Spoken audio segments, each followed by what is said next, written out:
என்னோட ராசி வந்து சிம்மம், நட்சத்திரம் வந்து பூரம். எனக்கு எப்படி இருக்கு? இப்போ உங்களுக்கு கண்டச்சனி நடந்தது, உங்களோட வாழ்க்கையில நிறைய தடுமாற்றங்களை ஏற்படும். உடலாலும் மனதாலும் நிறைய குழப்பங்களை ஏற்படுத்துவார். அப்போ அந்த சோம்பேறித்தனத்தை மாற்றணும். உங்களுக்கு கல்யாணம் ஆகாமல் இருந்துச்சுன்னா அது தள்ளி தள்ளி போயிருக்கும் இந்த கண்டச்சனை. ஏன்னா 7ஆம் இடத்து சனிங்கிறது நல்ல நல்ல வரங்கள் வந்து தட்டி தட்டி போயிடும். நாகதோஷம், இந்த செவ்வாய் தோசை இருக்குன்னு சொல்கிறாங்க. ஸோ அதனாலே மேரேஜ் தள்ளி போகுதா இல்லை என்னன்னு தெரியல. இத்தனை வருஷமாக நான் ஓடிக்கிட்டு தான் இருக்கேன், எல்லாமே பண்ணி தான் இருக்கேன். ஆனால் அதுக்கான ஒரு இது எனக்கு கிடைக்கல.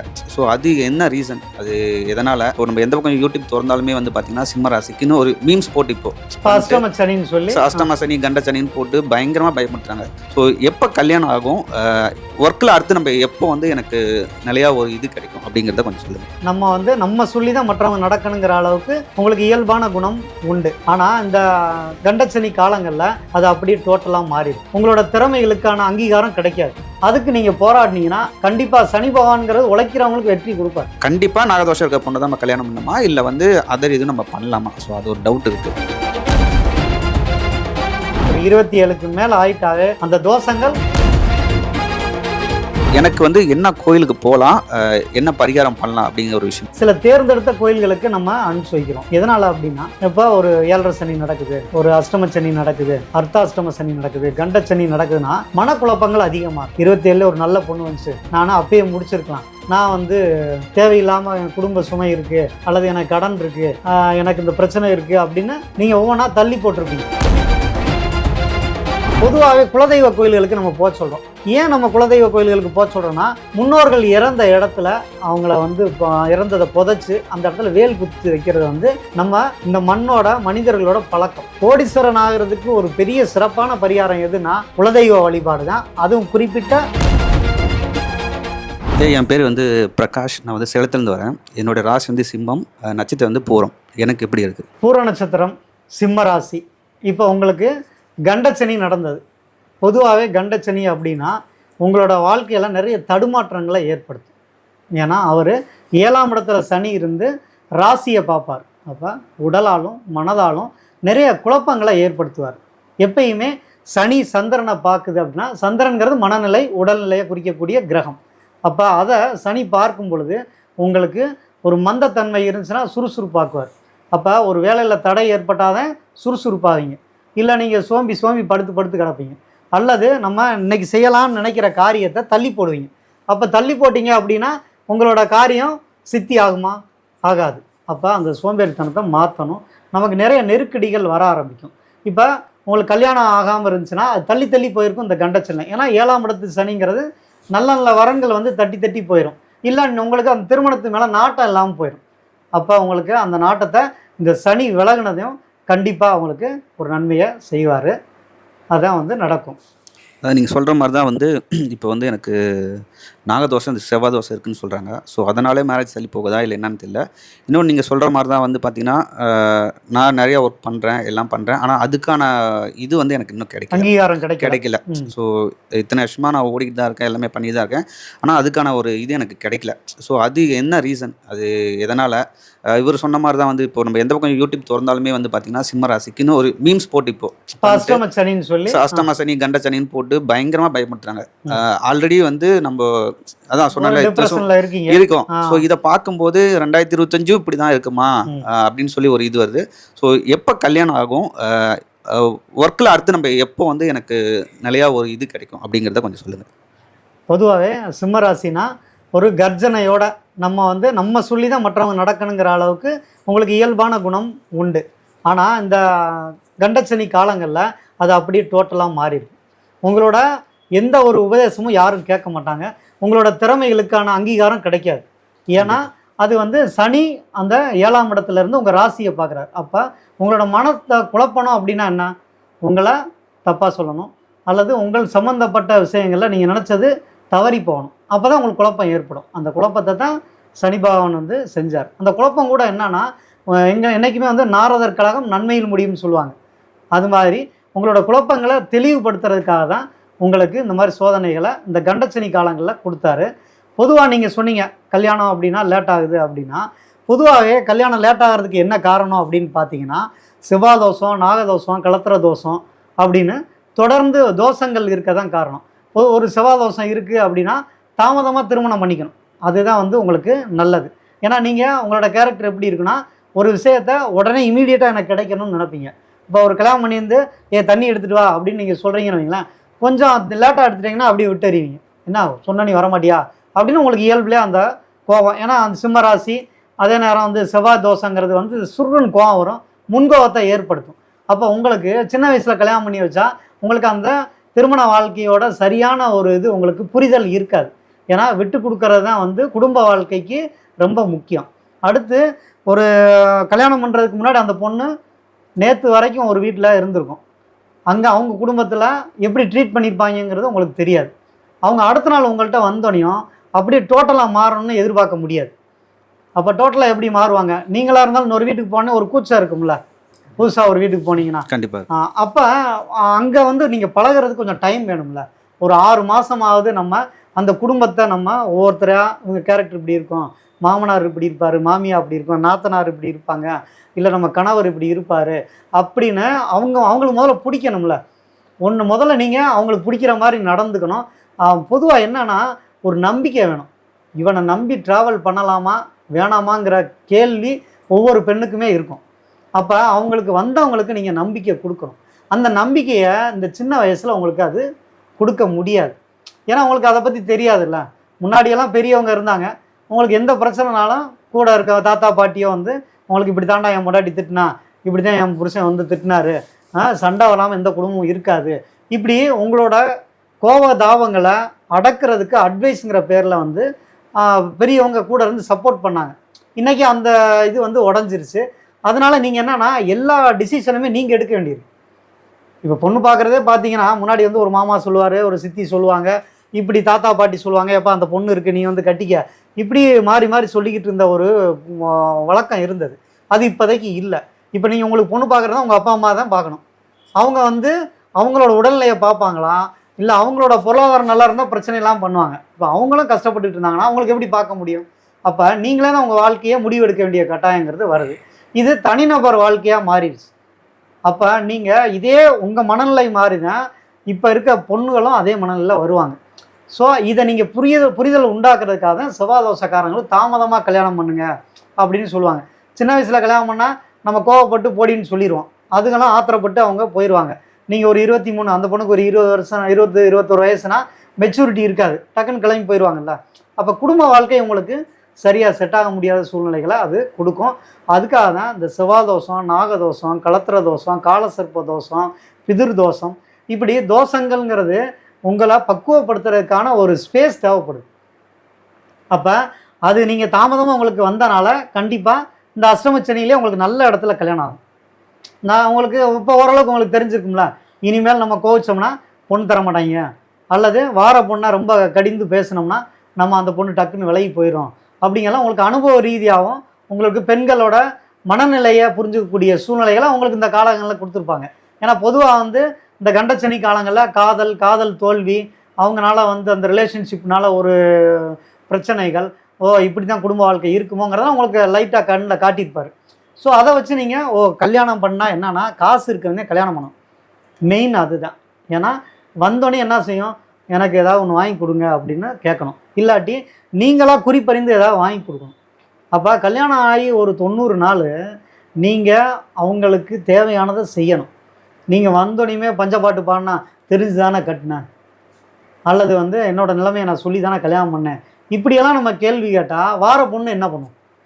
அப்போ நீங்கள் கல்யாணத்துக்கு ப்ரிப்பேர் ஆகிறதுக்கு முன்னாடியே உங்களுக்கு தேவையானதை நீங்கள் ரெடியாக வச்சுக்கணும். அப்போ தான் உங்களோட குடும்ப வாழ்க்கை நல்லபடியாக இருக்கும். இது வந்து நம்ம கோயில் பரிகாரங்களோட அந்த ஆலோசனை பரிகாரம் ரொம்ப முக்கியம். ஏன்னா அதை சொல்கிறதுக்கு தானே இன்றைக்கி தேவைப்படுது. நீங்கள் போய் ஒரு கோயிலுக்கு பண்ணுங்கள், இந்த தோஷத்துக்கெலாம் போயிட்டு வாங்கன்னா கண்டிப்பாக அதெல்லாம் போனால் என்னென்னா அங்கேயும் இதே மாதிரி ஆட்களை அவங்க மாதிரி ஆட்களை சந்திப்பீங்க, ஒரு கலந்துரையாடல் நடக்கும், அப்போ ஒரு மைண்ட் செட் பண்ணிட்டு வந்திருப்பீங்க. இப்போ நான் சொல்லியிருக்கேன், உங்களுக்கு ஓரளவுக்கு புரிஞ்சுக்கிட்டீங்களா? புரிஞ்சுது. அப்போ உங்களுக்கு கல்யாணத்துக்கு தேவையான விஷயங்களை ஒரு நல்ல தொழில், புருஷ லட்சணங்கிறது தொழில், பணம், அது இருந்தால் நீங்கள் எப்போ வேணாலும் கல்யாணங்கிறது பண்ணிக்கலாம். இப்போ உங்களுக்கு கடந்த காலங்கள் ஒரு அனுபவத்தை கொடுத்துருக்கோம். கண்டிப்பாக இந்த அஷ்டமச்சனி வந்து உங்களுக்கு கண்டிப்பாக உங்களுக்கு கல்யாணத்தை நல்ல முறையில் நல்ல வரனே அமையும். அடுத்த தொழில் ரீதியாக நீங்கள் முன்னேற்றம் அடையணும்னு சொன்னீங்க. அப்போ தொழில் அப்படின்னாவே நம்ம வந்து இன்றைக்கி ஒரு கவர்மெண்ட் வேலைக்கு போகிறதுங்கிறது ஒரு நல்ல ஒரு தொழிலாக இருக்குது. ஏன்னா நமக்கு மாசானா பணம் கிடச்சிரும். அப்போ அது எல்லாருக்கும் இன்றைக்கி கிடைக்குதானா? இல்லை. ஏன்னா அவ்வளோ பேருக்கும் இப்போ கவர்மெண்ட்டில் வேலை தர முடியாது. அப்போ படித்ததுக்கு ஏற்ற வேலைக்கு தான் எல்லாருமே இன்றைக்கி ட்ரை பண்ணிக்கிட்டு இருக்கீங்க. அதனால் அதில் நீங்கள் திறமையெல்லாம் வளர்த்துருப்பீங்க உங்கள் கடந்த காலங்களில். அப்போ நீங்கள் இண்டிவிஜுவலாக வைக்கணும் அப்படின்னு நீங்கள் நினச்சிங்க ஒரு தொழிலனா, அதற்கான காலம் அஷ்டமச்சனி இல்லை. ஏன்னா அஷ்டமச்சனி காலத்தில் நம்ம செய்கிறது நம்ம தகுதிக்கு மீறி ஏதாவது பண்ணோம் அப்படின்னா அது நஷ்டத்துலையும் கஷ்டத்துலையும் முடிஞ்சிடும். ஏமாற்றம் அடையக்கூடிய சூழ்நிலைகள் வரும். அப்போ நீங்கள் இந்த அஷ்டமச்சனியில் ஒரு ட்ரைனிங் பீரியடாக எடுத்துக்கிட்டு சின்ன சின்ன அமௌண்ட்டு ஒரு உங்கள் தகுதிக்கு ஏற்றபடி என்னால் 1 லட்ச ரூபா போனாலும் நான் சமாளிப்பேங்க அப்படின்னு சொன்னால் நீங்கள் அந்த இன்வெஸ்ட்மெண்ட் பண்ணலாம், ஒரு ட்ரையல் பார்க்கலாம். மற்றபடி இருக்கிற தொழிலில் நீங்கள் இன்னும் திறமையில் வளர்த்துட்டு உங்கள் இலக்கு ஒன்று இருக்கும், அதுக்கு நீங்கள் போராடினீங்கன்னா கண்டிப்பாக சனி பகவான்கிறது உழைக்கிறவங்களுக்கு வெற்றி கொடுப்பார். அப்போ உங்களுக்கு கண்டிப்பாக தொழில் வெற்றியும் கண்டிப்பாக இருக்கும். உங்களுக்கு தொழிலும் அமையும், நல்ல வீடு வாகன யோகம் கிடைக்கும், கல்யாணம் ஆகக்கூடிய அமைப்பு எல்லாமே இருக்கும். ஏன்னா குரு பலம்ங்கிறது இப்போ உங்களுக்கு உண்டு.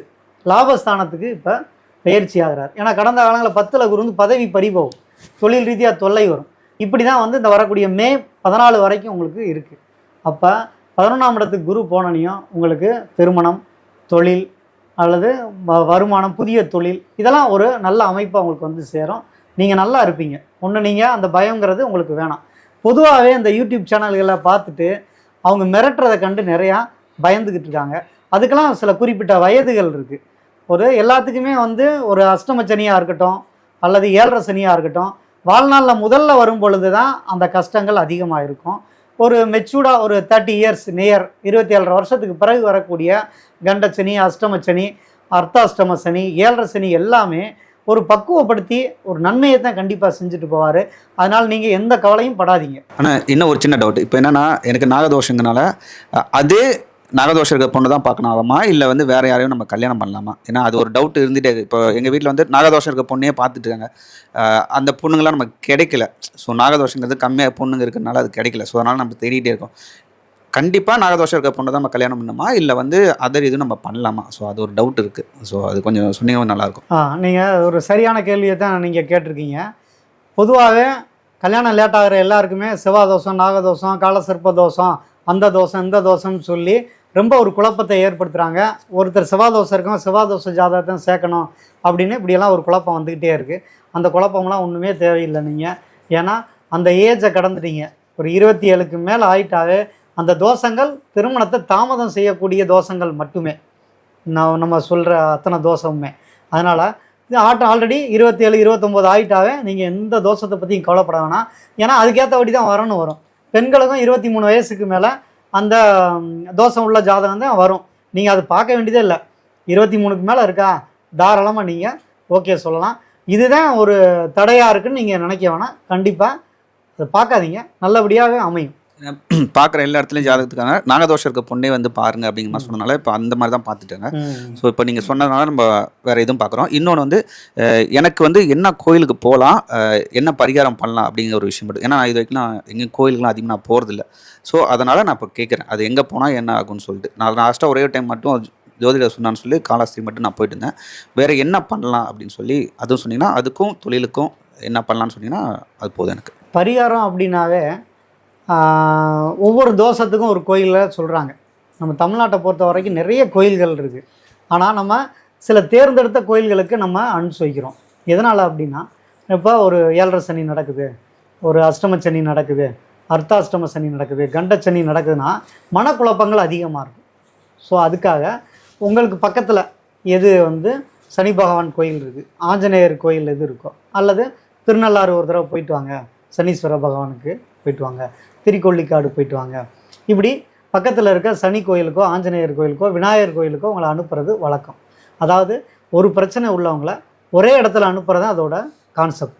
இப்போ திருமணஞ்சேரி கல்யாணம் லேட் ஆகுதுன்னா திருமணஞ்சேரி போக சொல்கிறோம். அப்போ உங்களை மாதிரியே கல்யாணம் ஆகாதவங்க எல்லாம் அங்கே வந்திருப்பாங்க. ஒருத்தருக்கு ஒருத்தர் உங்கள் வயசுனா கேட்குறது. எனக்கு 35 ஆயிடுச்சுப்பா, 27 ஒரு நல்ல பொண்ணு வந்துச்சு, நானும் அப்பயே முடிச்சிருக்கலாம், நான் வந்து தேவையில்லாமல் என் குடும்ப சுமை இருக்குது, அல்லது எனக்கு கடன் இருக்குது, எனக்கு இந்த பிரச்சனை இருக்குது அப்படின்னு நீங்கள் ஒவ்வொன்றா தள்ளி போட்டிருப்பீங்க. ஸோ அப்போ ஒரு கலந்துரையாடல் பண்ணுறப்ப அவங்க சொல்லுவாங்க, தம்பி இது பண்ணுறது தப்புப்பா, நல்லா முடி இருந்துச்சு, இப்போ வழுக்காயிருச்சு, இப்போ எனக்கு பொண்ணே கிடைக்கல, அப்போயே நான் கல்யாணம் பண்ணியிருந்தா கூட எனக்கு சின்ன சின்ன பிள்ளையெல்லாம் கிடச்சி இப்போ கிளவியை கட்டி வைக்கிறாங்க, இல்லாட்டி மறுமணத்துக்கு உரிய பொண்ணை கொடுக்குறாங்க. நான் பேச்சுலரு, ஆனால் நான் கட்ட நினைக்கிறது வந்து ஒரு விதவை பொண்ணாக இருக்குது அல்லது வந்து டைவர்ஸ் ஆன பொண்ணாக இருக்குது. அப்படிங்கிறப்ப உண்மையிலே என்னால் வெளியே சொல்ல முடியல, மன கஷ்டமாக தான் இருக்குது. வேறு வழி இல்லாமல் தான் நான் அப்படியெல்லாம் கல்யாணம் பண்ண வேண்டிய சம்மதிக்க வேண்டிய நெருக்கடி இருக்குது அப்படின்னு சொல்கிறோம். அப்போ இந்த அவஸ்தைகள்லாம் நமக்கு எதுக்கு? ஏன்னா மரத்தை வச்சேன் தண்ணி ஊற்றுவான்னு அந்த காலத்தில் சொல்லியிருக்காங்க. ஆனால் அதை யாருமே இப்போ பெருசாக எடுத்துக்கிறதில்ல. எப்பயுமே நம்ம கூட இன்னொருத்தர் சேரும் பொழுது வாழ்க்கை கண்டிப்பாக மாறும். நம்ம வந்து அந்த காலத்தில் பார்த்தீங்கன்னா ஒரு 15 வயசில் கல்யாணம் பண்ண காலம்லாம் இருக்குது, அப்புறம் 18 ஆச்சு, அப்புறம் 21 ஆச்சு, 27 ஆச்சு, இன்றைக்கி 35க்கு போயாச்சு. அப்போ நாங்கள் ஜோதிடத்தில் கல்யாணம் தாமதமாங்கன்னு சொல்கிறது இப்போ ஏஜை நாங்கள் கூட்டிக்கிட்டே போக வேண்டியிருக்கு.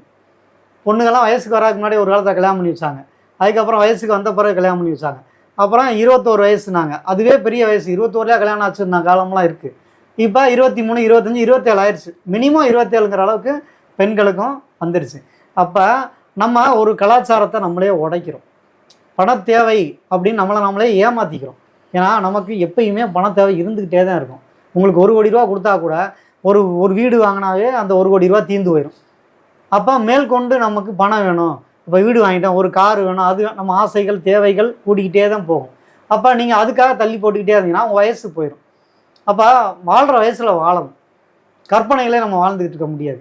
அப்போ அதான் வெளிப்படையாக பேசுகிறதுக்காக தான் பரிகார கோயில்களுக்கு உங்களை அனுப்புறது, வேறு எந்த ஒரு லாஜிக்கும் இல்லை. ஏன்னா எல்லா மதத்தை சேர்ந்தவங்களும் என்கிட்ட ஜாதகம் பார்க்குறாங்க. ஆண்டனியும் பார்க்குறாரு, அப்துல் காதரும் பார்க்குறாரு, அழகேசனும் பார்க்குறாங்க. இப்படி எல்லாரும் நம்மக்கிட்ட ஜாதகம் பார்க்க வர எல்லாருக்குமே நீங்கள் இந்த கோயிலுக்கு தான் போங்கன்னு எப்படி சொல்ல முடியும்? அப்போ நம்ம கவுன்சிலிங் தான். ஒரு ஜோதிடம்னாவே என்னென்னா ஒரு மன வருத்தம், ஒரு டிப்ரெஷனில் இருப்போம், நம்மளை முடியாத நேரத்தில் இல்லைங்க இன்னும் சரியாயிரும், நீ இந்த முயற்சி பண்ணு அப்படின்னு சொல்லக்கூடிய ஒரு கவுன்சிலிங் சென்டர் தான் அந்த காலத்தில் இருந்தே. அதனால் நீங்கள் உங்களோட சந்தேகங்களை வந்து நியாயமானது தான். ஆனால் அப்படியெல்லாம் கெடுதல் நடக்கிற உங்களுக்கு வாய்ப்பே இல்லை. அந்த தோஷத்துக்கு நீங்கள் கவலைப்படாதீங்க. பரிகாரத்துக்கு உங்களுக்கு விருப்பப்பட்ட கோயில்களுக்கு போங்க. பொதுவாகவே குலதெய்வ கோயில்களுக்கு நம்ம போக சொல்கிறோம். ஏன் நம்ம குலதெய்வ கோயில்களுக்கு போக சொல்கிறோன்னா, முன்னோர்கள் இறந்த இடத்துல அவங்கள வந்து இறந்ததை புதைச்சி அந்த இடத்துல வேல் குத்து வைக்கிறது வந்து நம்ம இந்த மனிதர்களோட பழக்கம். ஒரு ஐதீகம் என்ன இருக்குது அப்படின்னா, மாசி மாதத்தில் வர அமாவாசை நாள் அது ரொம்ப ஒரு முக்கியமான நாளாக குறிப்பிடுறாங்க. மேலோகத்தில் அந்த ஆத்மாக்களுக்கு புனர்ஜென்ம பழைய ஞாபகங்களை கொடுக்கறதா ஒரு ஐதீகம் இருக்குது. அப்போ அந்த ஆத்மாக்கள்லாம் அந்த மாசி மாதம் வர அமாவாசை, மகாலய அமாவாசை அன்னைக்குங்க அவங்களோட பிறந்த இடத்துக்கு பழைய ஞாபகத்துக்கு வர்றதா ஒரு ஐதீகம். அப்போ அங்கே வராங்க அப்படின்னா அங்கே நீங்கள் குலதெய்வ கோயில் வந்து கரெக்டாக அந்த அமாவாசையில் தான் எல்லோரும் கிடா வெட்டுறது, பொங்கல் வைக்கிறது, படையல் வைக்கிறது, ஒவ்வொருத்தரும் ஒவ்வொரு விதமாக அவங்க குலதெய்வத்தை கும்பிடுவாங்க. அப்போ அந்த கும்பிட்டுக்கிட்டு இருக்க நேரம் அந்த ஆத்மாக்கள் வந்து நம்மளோட சந்ததிகள் வந்து மனக்கவலைகளை கேட்டு ரொம்ப கஷ்டப்படுறவங்களுக்கு இந்த பிள்ளைகளோட பாவங்களை நான் ஏற்றுக்கிறேன், ஆல்ரெடி நான் இறந்து அனுபவிச்சுக்கிறத கண்டினியூ பண்ணுறேன், என்னோடய புண்ணியங்களை உங்களுக்கு ஒப்படைச்சிட்டு போகிறதா ஒரு ஐதீகம் இருக்குது. அதனால் நீங்கள் அந்த குலதெய்வ வழிபாடாக வருஷம் ஏன்னா நிறைய பேர் குலதெய்வம் என்னன்னு தெரியல, அல்லது குலதெய்வத்தை எப்படி கும்பிட்றதுன்னு தெரியல. ஆனால் கும்பிட வேண்டிய நாளுங்கிறது மாசி மகாலய அமாவாசை அன்னைக்கு குலதெய்வத்தை போய் கும்பிடுங்க. இல்லை எனக்கு குலதெய்வம் தெரியலனா முன்னோரோட சமாதி இருக்கும் இல்லையா, உங்கள் தாத்தா அப்பா அவங்களோட சமாதி இருக்க இடத்துக்கு போய் அங்கே நீங்கள் தெய்வங்களை வந்து கும்பிட்டு படையல் வச்சு உங்கள் ஜாதி மத வழக்கப்படி நீங்கள் கும்பிட்டிங்கன்னா உங்களோட பாவங்கள் தீர்ந்து உங்களோட தோஷங்களும் நிவர்த்தியாகி கண்டிப்பாக ஒரு பெரிய புத்துணர்ச்சிங்கிறது உங்களுக்கு கண்டிப்பாக கிடைக்கும். நிறையா பேர் அந்த மாதிரி கும்பிட்டு அவங்க பணமே இல்லாமல், வருமானம் இல்லாமல், தொழில் இல்லாமல் இருந்தவங்களா கோடீஸ்வரன் ஆகியிருக்காங்க. கோடீஸ்வரன் ஆகிறதுக்கு ஒரு பெரிய சிறப்பான பரிகாரம் எதுனா குலதெய்வ வழிபாடு தான். அதுவும் குறிப்பிட்ட மாசி மாதம் வர மகாலய அமாவாசையில் கும்பிட்றது ரொம்ப சிறப்பு ஏற்படுத்தும். கண்டிப்பாக. இன்னும் லாஸ்ட்டாக ஒரே ஒரு கொஸ்டின் வந்து, இப்போ வந்து அம்மா, நான் யாரையும் போய் பர்சனலாக போய் ஜாதகம் பார்த்தது கிடையாது, அம்மா தான் பார்த்து சொல்லுவாங்க. இப்போ என்ன சொல்கிறாங்கன்னா, ஜாதகத்தில் கல்யாணம் பண்ணதுக்கப்புறம் அவன் லைஃப் மாறும் அப்படின்னு அவங்க சொல்கிறாங்க. இன்னொன்று என்னென்னா, நான் வாங்குறது வந்து ஒரு டீசெண்டான ஒரு சேலரின்னு வச்சுங்களேன், இதை வச்சு நான் எப்படி அந்த பொண்ணை காப்பாற்றுன்னு ஒரு டவுட் எனக்கு ஒன்று இருக்குது. ப்ளஸ் அவங்க வந்ததுக்கப்புறம் என் லைஃப் எப்படி மாறும், அதை எப்படி நான் எடுத்துக்கிறதுன்னு எனக்கு தெரியல. ஸோ அதுக்கு மட்டும் ஒரு சின்ன விளக்கம் கொடுத்தா போதும். சிம்மராசியை பொறுத்த வரைக்கும் என்னென்னா, நம்ம ஹெட்டாக இருக்கணும், நம்ம தான் சம்பாரித்து குடும்பத்தை காப்பாற்றணுங்கிற எண்ணம் இயல்பிலே இருக்கும். ஆனால் அது நடைமுறைக்கு இன்றைக்கி சாத்தியம் இல்லை. ஒருத்தருக்கு 2 பேர் ஏர்னிங் பண்ணால் தான் குடும்பம் நடத்த முடியும். ஆனால் அந்தளவுக்கு ஃபினான்சியல் தேவைங்கிறது இருக்குது. நீங்கள் அதை முதல்ல உங்கள் மன ரீதியாக அதை ஏற்றுக்கணும். மற்றபடி இந்த தோஷங்கள் அதெல்லாம் பார்க்காம உங்கள் தகுதிக்கு ஏற்ற ஒரு பொண்ணை கல்யாணம் பண்ணிக்கிட்டு நீங்கள் தாராளமாக கல்யாணங்கிறது பண்ணலாம். ஏன்னா எல்லாருக்குமே அந்த 7ஆம் இடம் சொல்லக்கூடிய இடம் வந்து உப தொழிலை குறிக்கக்கூடிய ஒரு ஸ்தானம். உங்களோட அடுத்த கட்டத்துக்கு கூட்டி போகும். ஏன்னா 1லேருந்து 7 வரைக்கும் ஒரு கட்டம், அப்புறம் 7லேருந்து 12 வரைக்கும். அப்போ மிடிலாக இருக்கிறது அந்த 7ஆம் இடம் சொல்லக்கூடியது. 12 கட்டத்தில் 7ஆம் இடம் மிடிலாக இருக்குது. அப்போ அந்த 7ஆம் இடம்ங்கிறது உங்கள் வாழ்க்கையில் திருமணம் ஆயிடுச்சுன்னா கண்டிப்பாக ஒரு பெரிய டிரான்ஸ்ஃபர்மேஷன் உங்கள் வாழ்க்கையில் கிடைக்கும். கண்டிப்பாக நல்லா இருப்பீங்க. ஏன்னா அஷ்டம சனி காலத்தில் உங்களுக்கு வந்து அதிர்ஷ்ட யோகம் தான் கிடைக்கும். நல்ல ஒய்ஃப் கிடைப்பாங்க. நீங்கள் தாராளமாக கல்யாணம் பண்ணிக்கோங்க. உங்கள் வாழ்க்கை கண்டிப்பாக மாறும். அவங்க சொல்கிறது நிஜம்தான். Okay, thank you.